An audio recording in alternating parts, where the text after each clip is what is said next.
5000 થી ઓછી લગભગ આપણે 20 સીટ હારી ગયા। આ 156 સીટ તો જીત્યા, પણ આ 20 જીતી જાત તો કેટલી થાત? મને ગણિત નથી મારો બરાબર।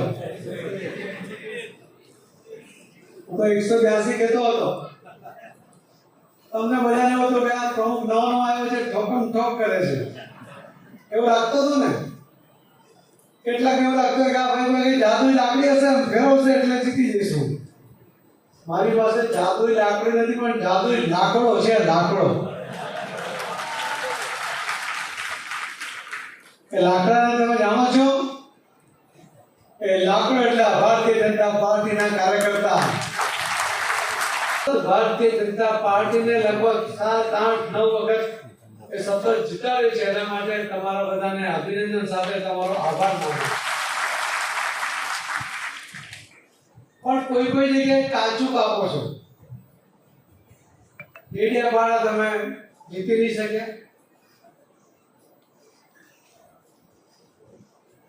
બાકી જીતી ગયા ને? આવતી છે આ ડેડિયાપાડામાં હમણાં જે તમે ભૂલ કરી અને એક સીટ આપણે હાર્યા, એ સીટમાં એ ભાઈને એવું થઈ ગયું કે આ તો બધું ચણા મોંઘાની જેમ છે, ગલકાની જેમ જીતી જઈશું એટલે લોકસભાના ઉમેદવાર થઈ ગયા।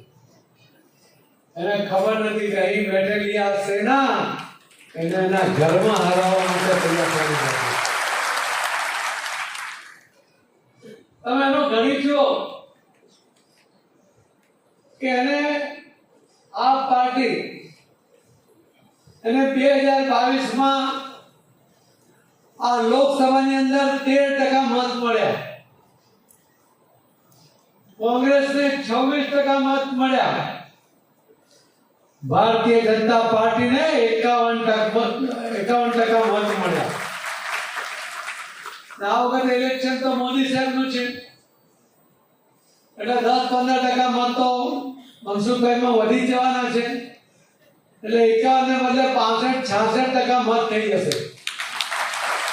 અને પેલા બંને મળીને હમણાં તો ગઠબંધન કર્યું છે ને, એ ગઠબંધનની અંદર ઓછામાં ઓછા 20% મત ઓછા થઈ જશે, એટલે 39 માંથી 13 અને 26 39 માંથી 19% તો તમે કરી નાખવાના છો।